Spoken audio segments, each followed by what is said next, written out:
Rusiýanyň merkezi Harby okrugu Türkmenistan bilen bilelikde geçirilýän harby tälim türgünleşikleriň dikeldilendigini aýdýar. Rusiýanyň merkezi Harby okrugynyň ýol başçysy Rusiýanyň Gorunmak ministrligine 25-nji dekabrda beren maglumatyna Türkmenistan we Özbegistan bilen Rusiýanyň arasyndaky harby tälim türgünleşikleriň täzeden dikeldilendigini habar berdi.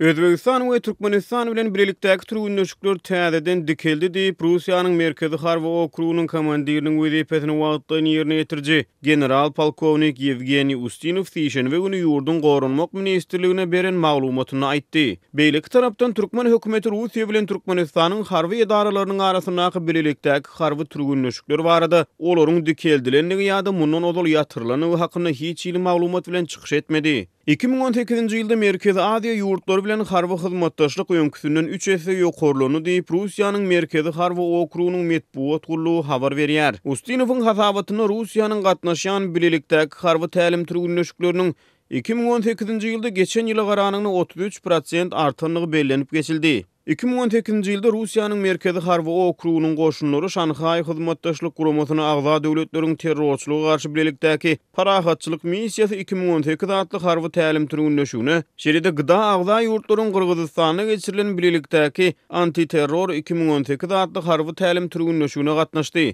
Şeride Rus goşunlary 2018-nji ýylda kollektiw hyzmatdaşlyk şertnamasy guramasyna agza döwletleri bilen bilelikde geçirilen tälim türgünleşiklere gatnaşdy. Türkmenistan bu guramalaryň hataryna diňe gydanyň assosiýalanyň agzasy bolup durýar. Türkmen döwlet habarlar gullugynyň maglumatlaryna görä Türkmenistanda 2018-nji ýylyň 3-nji maýynda öňünden yglan edilmedik harby türgünleşik geçirildi. Bu harby tälim türgünleşige Türkmenistanyň prezidenti Gurbanuly Berdimuhammedow hem duýdansyz gatnaşypdy. Resmi medpuatyň habarlaryna görä bu türgünleşige Türkmenistanyň howa hüjümlerinden gorunuş goşunlarynyň, gury ýer goşunlarynyň harby deňiz güýçleriniň hemde ýürütülýän maksatlar boýunça toporlaryň düdümleri gatnaşdy. Ýakyn geçmişde 2017-nji ýylyň awgust aýynda da prezident Berdimuhammedow Türkmen goşunynyň töweşçiň taýýarlygyny duýdansyz barlapdy. Bu harby tälim türgünleşik prezidentiň nyşana ok atmak, sowuk ýaraga erketmek ýaly öz harby ustatlyklaryny döwlet telewizionyasynda köpçülige görkezmek bilen ýatda galypdy. 2017-nji ýylyň mart aýynda kollektiw howpsuzlyk şertnamasy guramasy halkara terrorçylyk, dini ekstremizm hemde Awganistandan Merkezi Aziýa awanýan howp barada hasabat çap etdi. Hasabatyň awtorlary Türkmenistany we Özbegistany kollektiw hyzmatdaşlyk şertnamasy guramasy bilen hyzmatdaşlygy puwtalandyrmaga çağırış edipdi. Harby ekspertler Türkmen goşunynyň kuwatyna şüpheli garaýarlar. Global Firepower merkezi 2018-nji ýyl üçin dünýä ýurtlarynyň goşunlarynyň kuwaty barada çap eden soň hasabatyna Türkmenistanyň armiýasy 139 ýurdun arasyna 80-nji oruna ýerleşdirildi. Neşriň maglumatyna Türkmen armiýasynyň büdjetiniň 200 milyon dollara barabardygy aýdyldy.